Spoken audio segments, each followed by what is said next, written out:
Welcome to Blu-ray on a Budget. I'm Jerry Hara. And I'm Johnny Mariani. Today we're here to talk about The Guest. Great flick. Do you know the guy who directed You're Next directed The Guest? To be honest with you, I only just learned that probably 2 days ago. Did you know that The Guest was written in 8 days? That is impressive. It is impressive. In fact, it was based on an old script from one of Adam Wingert's friends.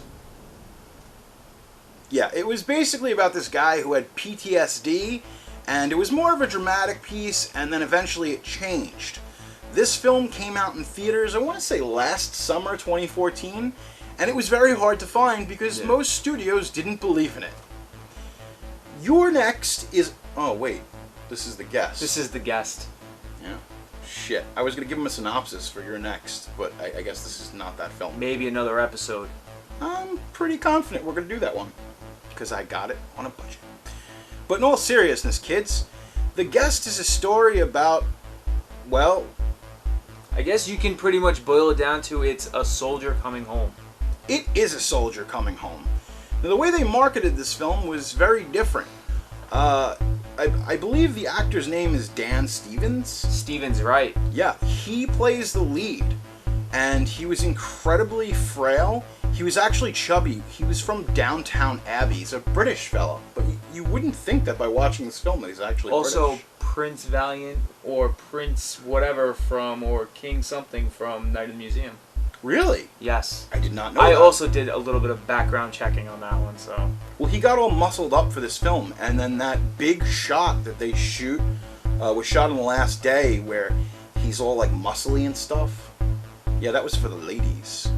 We've also got regular... I can't say her name for shit. I'd love to sleep with her, but I can't say her name. Chick from It Follows. Malika Monroe? Yeah, Maika Monroe, I think. Maika Monroe. I don't think there's an L in that one. Maika Monroe. I added the L. The L word. That stands for love. I'll smoke an L to Maika. Smoke an L to get her in the sack. Hi. Oh, it's really bad. We're really bad at doing this. No, in all seriousness, though, it's crazy because this movie came out of nowhere, and it's like it's an 80s throwback movie. It definitely has that 80s action thriller feel, and you, without ruining it, you feel for this character, and it's amazing. Like, you don't get that type of relationship with characters nowadays. No, and the thing is, what's crazy about The Guest is that I show this movie to people, and it's like, whether it's my mother and father, or whether it's just like a friend that I know, everybody likes The Guest. It's definitely been the one movie, besides one of our previous episodes of It Follows, that I'm telling people to watch. Like, yeah. Out of nowhere, I obviously took your words, and you told me to check out this movie. I checked out this movie, and you know what? Definitely moved to top of my list of great movies of 2000, I guess 15, 14. Yeah. I don't know. But yeah, it's one of those movies that, like, I'm going at it right now to tell you have to see this movie. Well, I think It Follows is more polarizing. Like, I tell people about It Follows, and I really can't recommend it because some people see It Follows and it pisses them off. Right, yeah. Like Quentin Tarantino. Yeah. Shots fired. Yeah, shots fired. It's funny because now it seems like, not to get off the subject too much, but QT has become the establishment that he so wanted to destroy. Yeah. I personally am not a QT fan. I am. I'm not going to put any of his work down, but I'm just not a fan. Yeah, I mean, honestly, the thing is that he's become one of these guys who's, you know, his head is so swelled. I mean, one of the worst things you can ever watch, go Google it right now, but watch the show first. Go Google it or YouTube it. There's this BET, like, round table because Quentin Tarantino had gotten so much flack for having the N-word, like, 3,700 times in Django Unchained. Mm-hmm. And, like, of course, he brings Samuel Jackson there as, like, you know, be like, hold up, listen to the man. He's going to talk about why he used the N-word so much. And it's okay, because I'm Sam Jackson. That was my really shitty Sam Jackson In the impression. beginning, I believed it, but... Yeah, it's you know... The Guest is one of these films, though, that is a throwback to 80s films. Like, I found out that Alan Howarth, who directed this, actually, no, excuse me, Alan Howarth had done the soundtrack with John Carpenter for Halloween 3. Okay. And the guy who did the music on this film went back and found the types of synthesizers that Howarth and Carpenter used, and the soundtrack is incredible. First movie that I contemplated buying soundtrack. I don't really buy music, but definitely, like, I streamed the whole album on YouTube, and it's amazing. It's haunting. Yes, exactly. It sticks with you way after the film is done. And there's really like Cleopatra, who was a premier kind of goth label in the late 90s, early 2000s, and they had one of these signees, the Clan of Zymox, which is like, if you're a goth kid circa 1995, you're gonna know who they are. But they had a bunch of really good music, and they used it in this movie to great effect, which was really cool. So, I mean, you could definitely... This movie has a very Midwestern feel. I guess it's maybe where they shot it, but you get that vibe. Right. You know what? I agree, but I didn't really get that feeling until almost the setup before the climactic scene, where they actually show the layout of the house that he was staying in. Just all the property. It's a farm. Yeah. But you know what? I didn't get that feel initially. Like, we're gonna get into spoiler territory, so if you don't want us to spoil this movie, we recommend you go see it. But because the whole thing is like, this movie it's once you give away the impetus of what this film is, it's better to go in cold. So if you want to see a great movie and not have us ruin it, go watch The Guest and you'll have a blast. But this is where the spoilers happen. Boom. Yeah, sorry kids. See, the thing is the movie has a cold opening. And definitely. Like, I went in not really knowing what was going to happen, and that's what was the going best on. way to go in. And I didn't expect this movie to be the thriller that it was. Yeah, it's funny because it's so many things. Like, you get kind of that Terminator vibe. I don't know. I got that. Yeah. Like, the original Terminator. Like, anything that you kind of picked up on that maybe I didn't. Like, influence-wise. You know what it is? It was... I definitely saw that, but then I got that, like, unnerving, like, thriller, like, Blue Steel, like, that type of feel. Yeah. You know, where it's like sleeping with the enemy, like, type feel, but not, and... It's basically an 80s movie made in 2014. Exactly. Which is insane. Yeah, I mean, you don't see a lot of films like this. And it was successful at it. Like, yeah. Like, you grow up on those 80s thrillers, those flicks from then, like, you will definitely relate to this movie and see it. Like, these newer, younger kids that haven't checked out those movies from the 80s, like, you're gonna see a good movie. This has a nostalgia feel, which I hate anything that has to do with nostalgia, but you know what? Like, well, I think what I hate most is when it's manufactured nostalgia, when it's what we call, like, disingenuous nostalgia, like they're creating nostalgia for the sake of it. But this doesn't do that. It's just a good movie. Yeah, it's solid, and I think that it has a really great cast, which adds to the believability. But you go into this film, and you kind of know that something isn't right. You know that, like, something's a bit off, and this gentleman comes to their house, this family's house in the Midwest, and basically states that he was a part of the squad or platoon that their son, who was a soldier in, who's dead. Who was dead. Right. And it's crazy because you know something's off. Because the lead actor, Dan Stevens, I gotta say, this was probably one of the most menacing performances. You have that feeling in the back of your mind that there's something up with this guy, but you don't want it to be the worst of it. You don't want him to be a villain. You want him to be this, like, nice guy that they portray, like, coming to almost pay last respect to his friend's family because he made the promise to the brother, the son. Yeah, and it's crazy because when he comes in there, like, you want to like this guy, and I think what it is it's a lot of good misdirection because there's an amazing scene where Dan Stevens picks up the younger son of the departed brother, and he essentially goes to this bar and beats the shit. I mean, like, really hurts these guys bad, and that's an awesome scene. It is a great scene, yeah. And that just kicks it off. But, like, that scene is like, okay, now you're invested. You're like, this guy's the good guy. Like, he's here and he's going to help this family. He's helping this family. And then it's kind of like harkens back to this whole Treadstone thing, almost like the Bourne Identity, that he was a part of some elite unit, yeah. Yeah, secret agent kind of thing. But it's funny because what I was reading online, at least, was that they cut out a lot of those scenes. Like, they gave a lot of exposition, but then they left it more ambiguous. And I think that's what serves this film best, is that you kind of don't know. Right.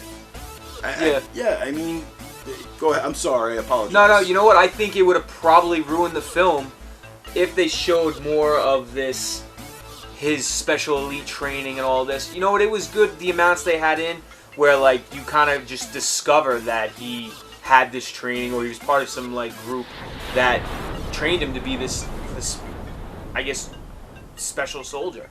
I'm going to answer this phone call, and we'll be right back. Oh, hello. I didn't see you there. I'm Jerry Hara, star of Blu-ray on a Budget. Hey, you know what would be nice? If you clicked like and subscribe. If not, you could suck my gigantic metal cock. This is my gigantic metal cock. Suck it. Well, those were the scenes that they cut. They did some more exposition stuff with the government and who these people were and how he was trained and who he was. But in the end, the test audiences didn't like that stuff. Mm-hmm. And it serves the movie really well, because I think we've seen it so many times. Again, I hate to bring up the Bourne Identity, but it is very influential, especially in this day and age.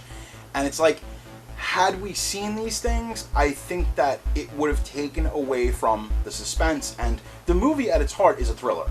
Right. And a very well done thriller, which is rare. I feel like thriller gets mixed in with horror and with murder mysteries. It's like definitely like gray, milky area.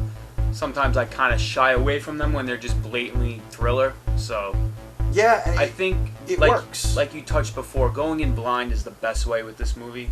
I know we just filled your head with spoilers, but yeah, it works because I think what it is that movies today, especially thrillers, especially suspense or action, they've become just so dime a dozen, and it's very, very laid out for you. I mean, the movies now, they're like,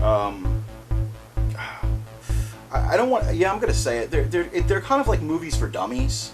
It's like, well, you know, they have a specific. There is a language of cinema, and I feel like we see that same narrative used over and over again. And if they had gone that route with introducing this character in the fashion of like a Bourne film, it really would have just been a letdown. Right. Damn. No, yeah, definitely. So. Yeah, this is definitely a must-see. I was able to pick this up on Blu-ray at a reasonable price. I believe I got this. It was $12.99 at Best Buy, and that's a good deal. Well worth it, yeah, sometimes we're looking for movies on a budget, but I will say this: if a movie is really good and you really need to own it, which I feel that this is a must-own. Yeah. Like, I feel like it's iconic. I feel like people are already going to start ripping it off, and it fits into that weird category now that I think Nicholas Winding Refn did with Drive of neo-noir. Right. Or, as I like to call it, neon noir. And that's why we've got all these wacky lights on, because they use a lot of color saturation. And color saturation was something that was always used to spice up a production, especially if you didn't have much of a budget. You could throw a couple of gels on a lens, a light, and you could saturate the color. You know, it's like, I watch a lot of stuff by Russell Carpenter, who is not John Carpenter's brother. He did a lot of 80s action movies and then went on to do like Titanic and stuff and win Academy Awards. But there's kind of like, at nighttime in movies, you'll see a lot of color saturation for blue. In this film, we see a lot of colors because the climax of the movie is in this school haunted house. Right, yeah. And probably one thing that I will say, and this is the only bad thing I'm going to say about the movie, that was the longest haunted house maze ever in any high school gym that I've ever seen. Also the most elaborate for a high school gym. Like, Yeah, they really went all out. Right. I wish I went to that high school. Yeah. They have amazing Halloween mazes.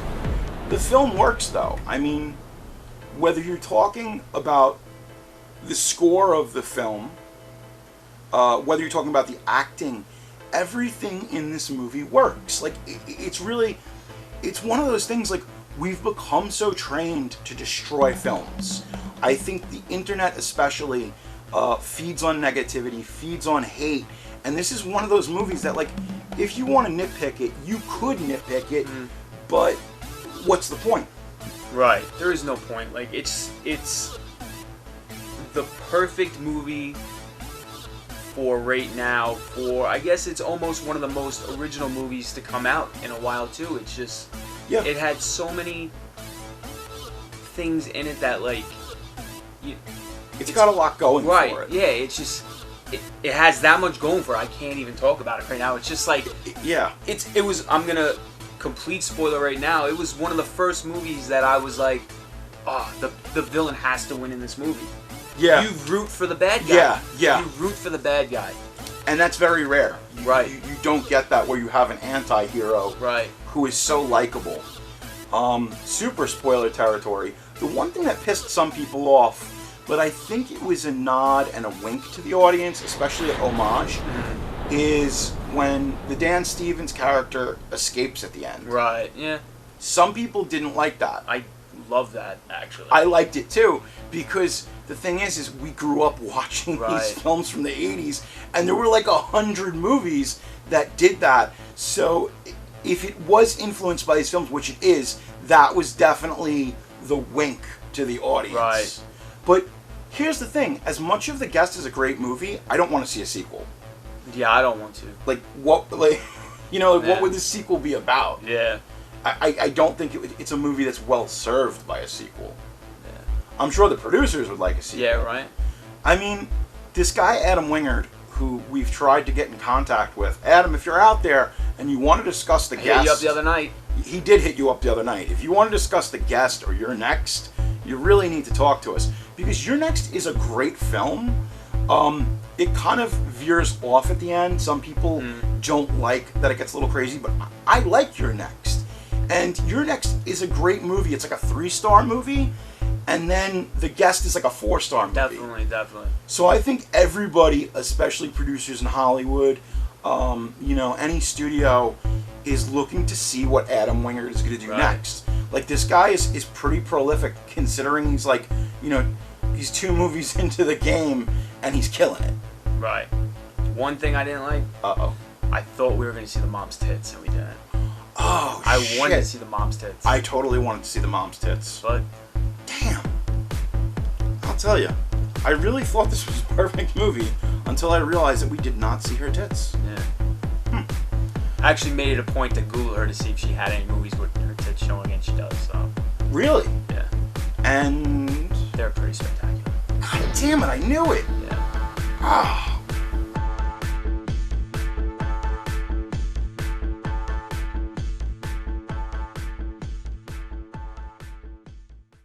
Blu-ray on a budget.